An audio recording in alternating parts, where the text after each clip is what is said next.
Estudei ali com o conterrâneo meu, de Belisário. Hoje eu dei sorte para ele, né?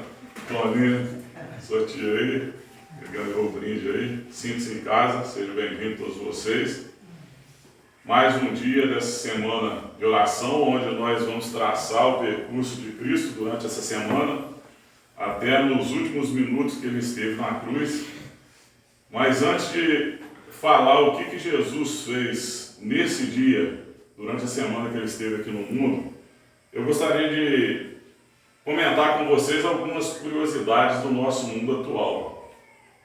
Eu estava pesquisando, apesar de saber, mas a gente pesquisa na internet, a gente vê assim, quão grande diversidade e diferença de religiões que existe no nosso planeta. Vi várias religiões, fala sobre religiões, né? Entende religiões são, por exemplo, o cristianismo é todas as igrejas cristãs. Então, se a maior parte do novo mundo aqui, do nosso lugar, acreditam em Cristo Jesus. Todas as igrejas aí que servem a Cristo, elas acreditam em Cristo Jesus. Então, nós somos chamados de cristãos. Então, é o cristianismo, que é a religião mais conhecida aqui da nossa região. Mas, por outras regiões do mundo, existem outros tipos de religiões. Por exemplo, o islamismo. Quantos aqui já ouviram falar do islamismo? O Islã, os muçulmanos. É uma religião muçulmana. Uma característica assim interessante dos muçulmanos é que eles acreditam em Abraão, acreditam em Jesus, respeitam muito Jesus como um grande profeta, mas eles creem mesmo em Maomé, ou Mohamed, né? Alguns jogadores, quando assistem futebol, falam assim, Mohamed pegou a bola, Mohamed, não sei. É um nome diferente, mas é o mesmo Maomé. Maomé ele surgiu 600 anos depois de Cristo, lá na Arábia Saudita, onde ele disse ter tido uma visão e um anjo falou com ele, que é o Gabriel, e ele começou a escrever um livro que é a Bíblia dos muçulmanos hoje, que é o Alcorão. Mas fora os muçulmanos, nós temos aí o budismo, nós temos também o hinduísmo, que é uma religião muito conhecida lá na parte da Índia, e várias religiões pelo mundo afora. Agora, vindo aqui para o nosso país, nós temos aí diversas religiões, diversas igrejas cristãs. Então nós temos aí irmãos aí da Metodista, Presbiteriana, Batista, irmãos católicos, que confessam a Jesus Cristo. Essa semana eles estão concentrados na Semana Santa, né? Onde Jesus traçou a última retórica dele, foi a última semana de vida dele aqui nessa terra. Mas o que eu quero concentrar para vocês hoje é a respeito de Jesus, porque Jesus também ele viveu aqui e na época dele ele frequentava uma sinagoga e ele era religioso, muito religioso também. Em Nazaré, todo sábado, se você for pegar lá em Lucas capítulo 4, versículo 14 e 16, depois vocês podem ler, fala que era o costume de Jesus ir nas sinagogas no dia de sábado. Então lá em Nazaré ele ia no dia de sábado. E uma vez por ano eles desciam até Jerusalém, onde tinha o templo, né, que era o templo maior, e onde todos os judeus de várias partes do mundo desciam para adorar e realizar ali a Páscoa. Mas antes disso acontecer, eu gostaria de contar para vocês, antecedendo a tudo isso, como que isso tudo começou. Deus criou Adão e Eva lá no Éden. E lá no Éden não existia sinagoga nem templo de Salomão. O próprio Deus chegava diante de Adão e Eva, e ali ele era adorado no sábado, no sétimo dia. Ao realizar aquela comunhão com Deus, Deus orientou ele sobre o anjo mau que teria sido expulso do céu. E ali, detalhadamente, eu não vou contar minúcia, porque senão nós vamos ficar muito agarrados ao tempo. Eu gostaria de falar para vocês que ali, infelizmente, nossos primeiros pais pecaram. E como eu disse ontem, eles começaram a prestar um outro tipo de culto a Deus. Porque eles saíram vamos falar assim, da igreja perfeita, do local de perfeita adoração. Nós temos aqui um local perfeito, bonito, né? Mas imagine no Éden como que era a adoração diante de Deus e com os anjos louvando e adorando a Deus. Ali, quando houve a ruptura pelo pecado, Adão e Eva saíram, e aí houve o primeiro sacrifício de ovelha, e aí ele foi coberto, né, com aquelas vestes, mas aí ele passou para os filhos dele, ele começou a acostumar os filhos dele, desde novo, a contar a história do que tinha acontecido. Ele contou para Abel e para Caim quando eles nasceram, e por incrível que pareça, Eva, quando nasceu Abel, fala que Eva, né, alguns comentaristas dizem que Eva pensava que era o Redentor. Na hora que nasceu o primeiro filho dele, eles falaram, será que esse aqui que vai ser o libertador nosso? Né, desse jugo de pecado, de Satanás? Mas aí houve um começo, o começo das religiões, a gente pode dizer assim, lá em Gênesis capítulo 4, aí a gente vê a história de Abel e Caim. Abel estava ali criando as ovelhas, Caim tratava dos frutos das plantações dele. E ali eles eram orientados, porque Adão e Eva orientou eles sobre tudo que tinha acontecido.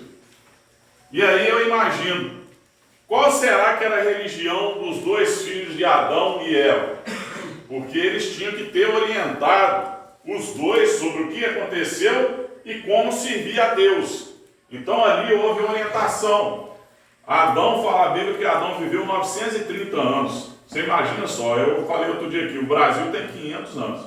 Vocês imaginam Adão vivendo 930 anos. E a população do planeta foi crescendo.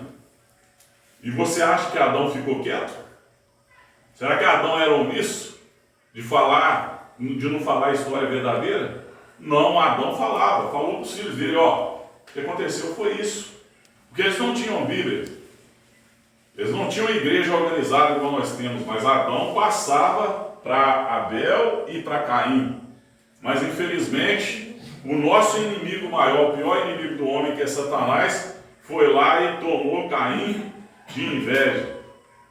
Aí começou a brotar o pecado no coração de Caim, e por inveja, olha só o que aconteceu. Caim, ele ofereceu o que para Deus? O que ele ofereceu para Deus? Ele achava que estava oferecendo o melhor para Deus.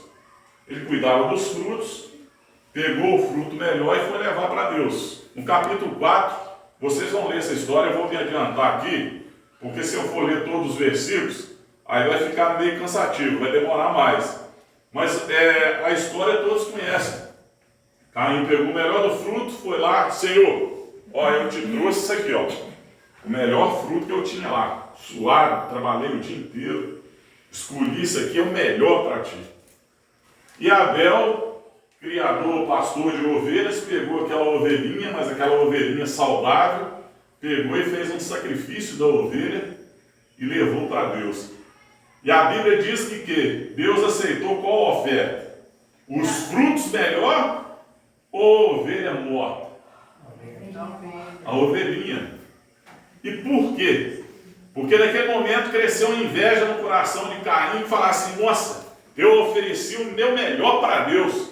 Eu ofereci o meu melhor, eu fiz tudo para Deus e Deus não aceitou. E o meu irmão não, pegou uma ovelha, sujou lá tudo de sangue e Deus aceitou ele. Por que será? Nós estudamos na lição de hoje que isso não aconteceu de um dia para o outro. Isso foi acontecendo dia a dia. A inveja aumentando no coração de Caim e ele temando, porque ele já sabia que o que Deus queria era um sacrifício da ovelha, porque a ovelha simbolizava quem?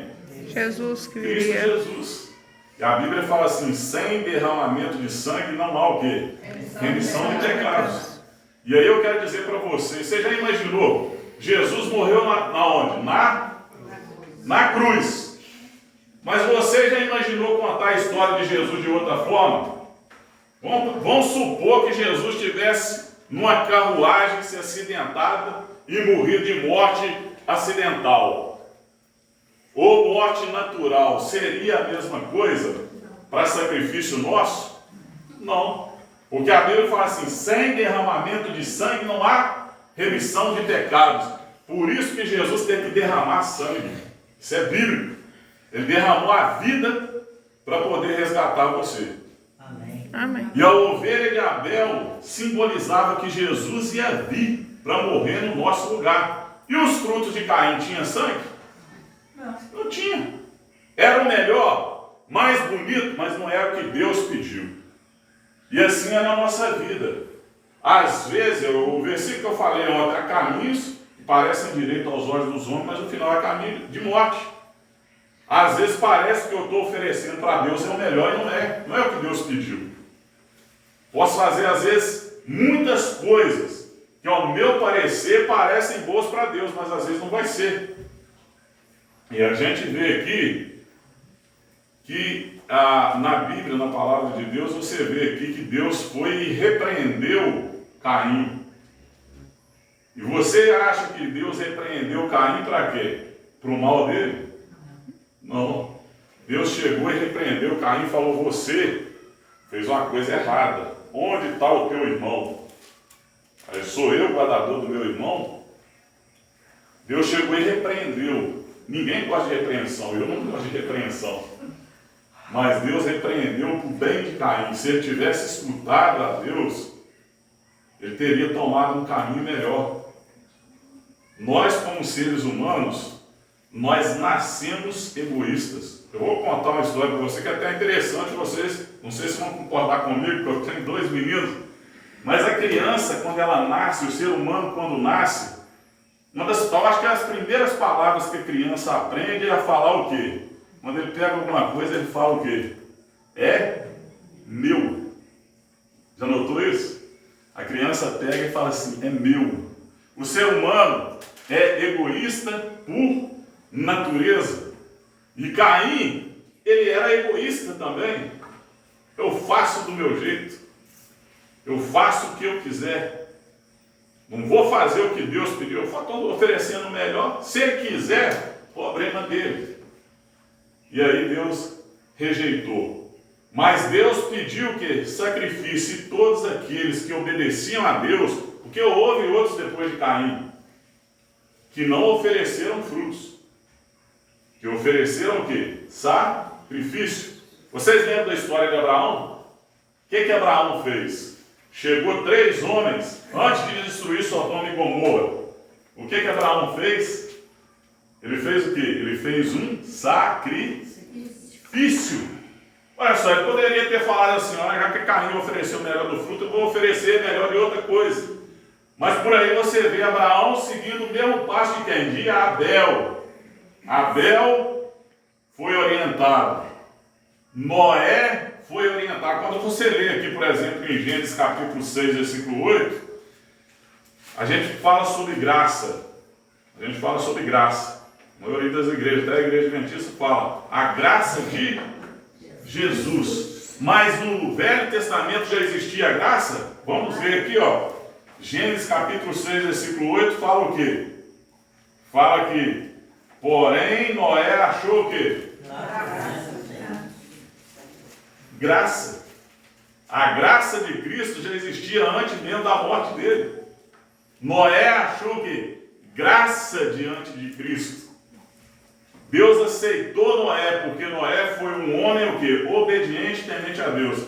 E aí você vai mais um pouquinho. Eu estou falando sobre a história de religião, mas vamos chegar na história de Jesus, que eu quero contar o que aconteceu hoje, agora mesmo. Vou fazer essa introdução para vocês, mas antes eu gostaria de ler, por exemplo, a história de Abraão. Abraão ofereceu sacrifício. E olha só que interessante. Abraão, em Gênesis capítulo 26, versículo 3. Gênesis capítulo 26, versículo 3. Olha só que interessante. Por isso que a Bíblia é muito bom você ler e refletir. Não vá pelo que o pregador fala. Vá pelo que está escrito de Deus, que a palavra de Deus fala. Em Gênesis 26, versículo 3, fala o quê? Abraão,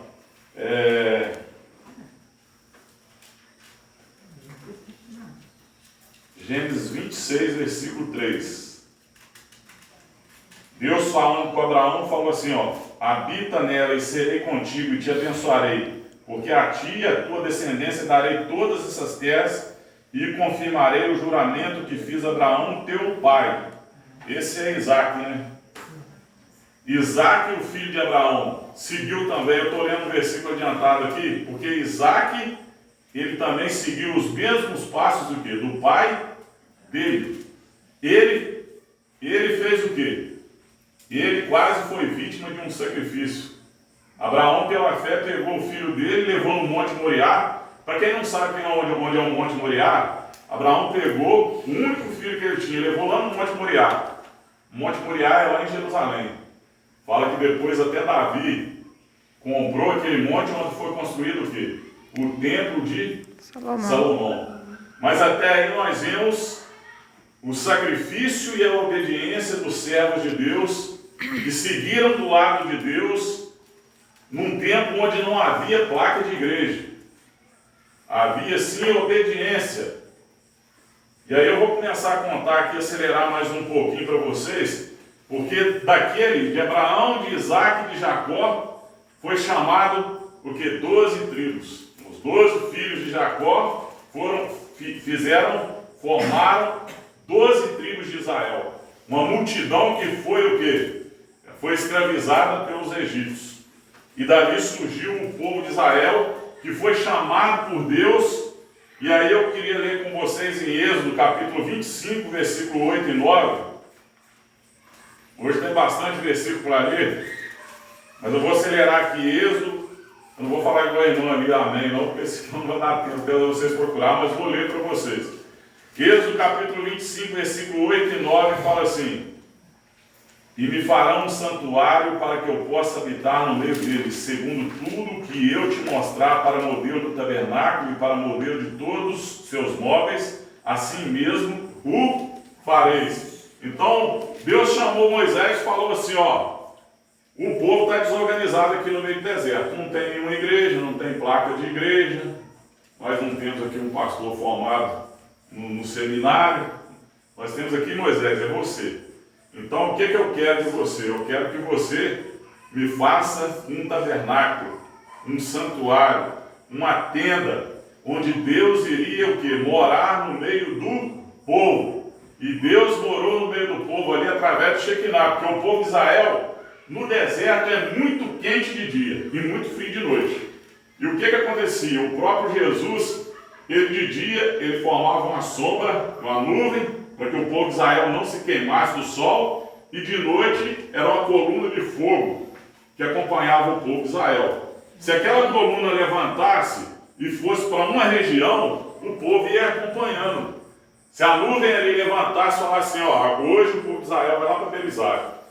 A nuvem levantava, o povo de Israel se preparava e ia todo mundo. E ali foi separada uma tribo, que é a tribo dos levitas, para tomar conta daquele santuário. Aquele santuário era dividido em dois. Tinha um lugar, uma partição que chamava Santo e a outra parte chamava Santíssimo. E fora do santuário, o que eles faziam? O que eles faziam? Eles ofereciam frutas. Todo mundo chegava lá igual uma feira, você pegava uma melancia, chegava lá para o sacerdote, eu trouxe aqui uma melancia bonita para você. Será que era isso que acontecia? O que eles faziam? Eles levavam o quê? Mas por que eles levavam o cordeiro? Porque era o cordeiro que simbolizava Cristo. Se eles levassem uma melancia, não ia resolver. Fizesse igual Caim, eu vou levar uma melancia para dentro do tabernáculo. Chegasse lá, abrisse a melancia, ela ia estar vermelha, da mesma cor do sangue, mas não ia resolver. Não é uma vida, não é um cordeiro que Deus pediu. Mas para o povo de Israel, o que ele pediu? Ó, se você pecar, você que tem condições, pega um cordeiro e leva lá para o sacerdote. Todo dia os sacerdotes estavam lá no santuário. Ele pegava o sacerdote, a pessoa que pecava, isso aqui os adventistas são nesse assunto. Mas eles pegavam o cordeiro e botavam a mão em cima da cabeça do cordeirinho, antes de morrer. E aí confessavam o pecado. Ó, Senhor, eu pequei em tal e tal assunto. Aquele pecado da pessoa era transferido para o cordeiro, e o cordeiro era o quê? Morto. Porque sem derramamento de sangue não há o quê? Remissão de pecados.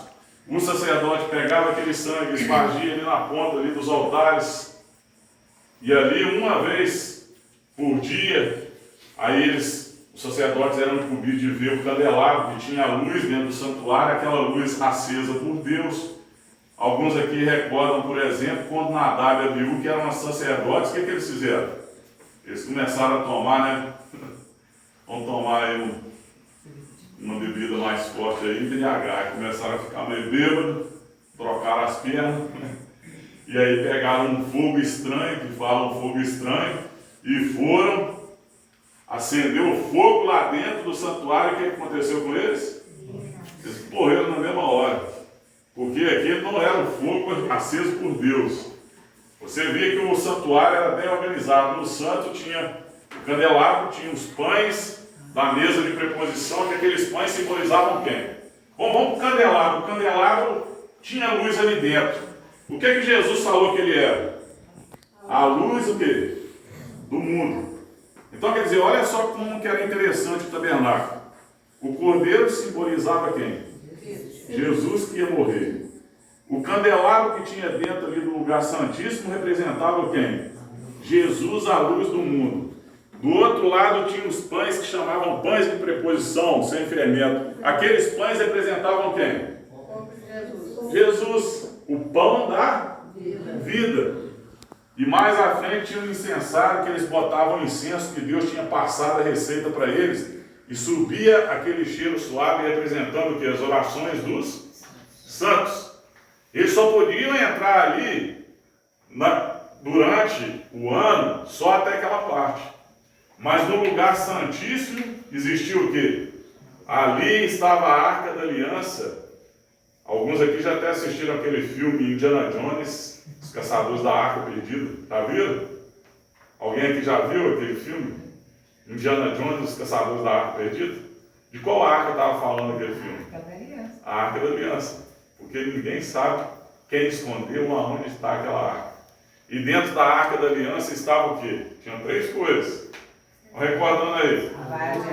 A vara de Arão, porque Arão brotou a vara dele quando houve discussão com Datã e Abirão. Tinha a tábua dos 10 mandamentos e o maná. E ali 2 querubins.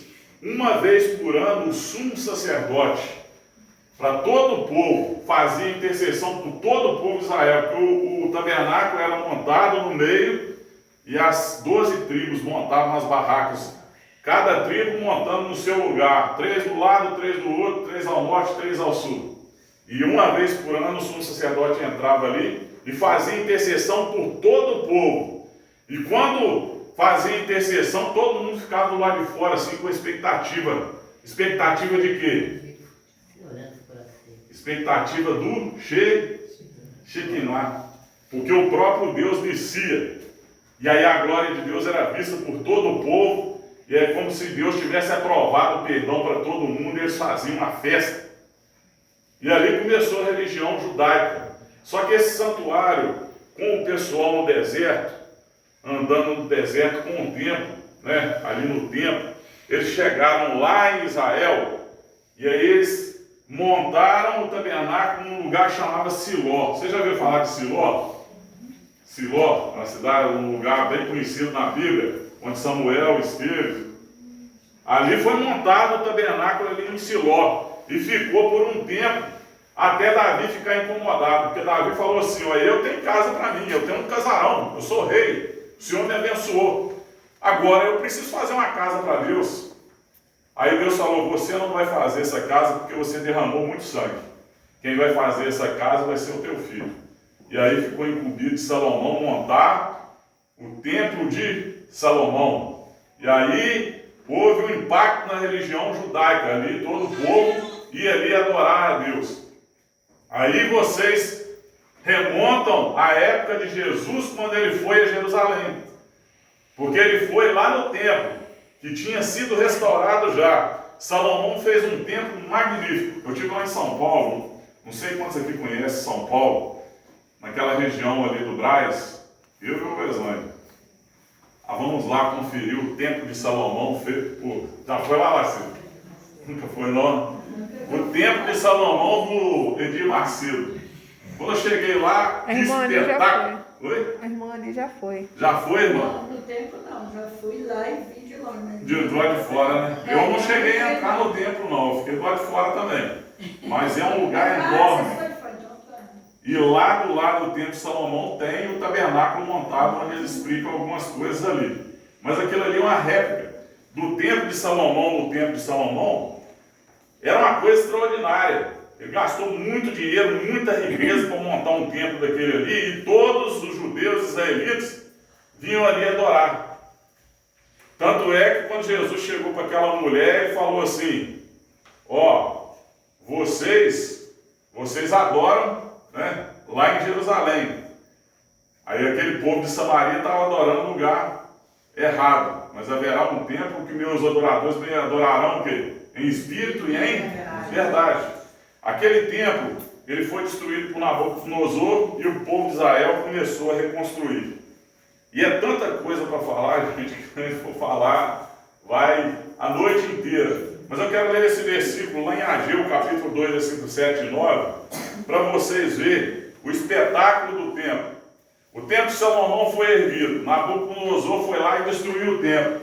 Depois Zorobabel, depois de 70 anos, voltou da Babilônia para reconstruir aquele templo, só que o segundo templo não era tão bonito igual o primeiro templo de Salomão. E aí entra Ageu falando o quê? Ageu capítulo 2,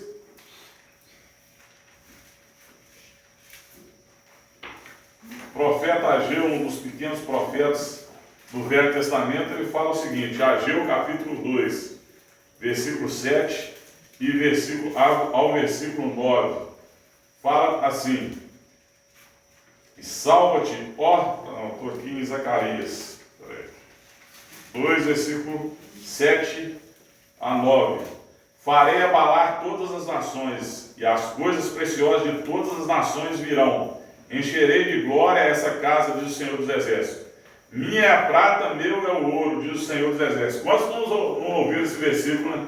Minha é a prata, meu é o ouro. Mas arrematando ele fala assim, a glória dessa última casa será maior do que a da primeira, diz o Senhor dos Exércitos. E nesse lugar darei a paz, diz o Senhor dos Exércitos. O que estava querendo referir a Ageu aqui? É que o primeiro templo era um templo espetacular. Ele tinha sido destruído e reconstruído. Em vista do primeiro templo, muitos judeus choraram quando voltaram para lá e viram aquele templo, o segundo templo reconstruído. Mas em que o segundo templo seria melhor que o primeiro templo? Porque no segundo templo estaria quem? Jesus. O próprio Jesus. Por isso que Ageu fala assim, que a glória do segundo templo será maior que a glória do primeiro templo. Porque no segundo templo, na reconstrução, o próprio Jesus estaria ali. E aí que eu entro com a história de hoje. Jesus estava ali naquele templo. Amém. Nesse dia, na última semana, Jesus estava ali no templo. Ele ia para Betânia, voltava para Jerusalém. Ia para Betânia, voltava para Jerusalém. E nesse dia, ele chegou ali e viu aquele templo magnífico. Teve uma hora que ele falou assim, não ficará aqui o quê? Pedra sobre pedra. E quando você vê os judeus lá, hoje em dia, você pode pesquisar na internet, é chamado de quê? De muro das lamentações. Os judeus têm só vestígio daquelas pedras que ficaram, que eles ficam ali adorando, né, batendo a cabeça ali naquelas pedras e fazendo oração. O que eles estão querendo fazer agora é reconstruir o terceiro templo. Os judeus agora, nos dias atuais, eles estão querendo reconstruir um terceiro templo e eles esperam o Messias ainda. Eles não aceitaram Jesus. Eles estão com um projeto de que o Messias ainda vai vir. E aí a gente deve parar para raciocinar, será que os irmãos judeus estão cegos? Será que eles não rejeitaram o primeiro Messias verdadeiro e estão esperando o Messias errado? Será que Satanás não vai se aproveitar disso? E a Bíblia fala do anticristo, que antes da volta de Jesus haverá o que? Um falso Cristo. Não engane vocês, não. Naquela época era um Messias de verdade, um Messias bíblico, que um dia desses a gente pode pregar da Bíblia, do Velho Testamento, falando a respeito de Jesus. Nesses nossos dias, vai aparecer um outro Cristo. Sabia disso? Agora, nos últimos dias, vai aparecer um outro Jesus, perfeitinho. Do mesmo jeito que vocês ouvem falar de Jesus, ele vai aparecer perfeito, mas infelizmente muita gente vai ser enganada.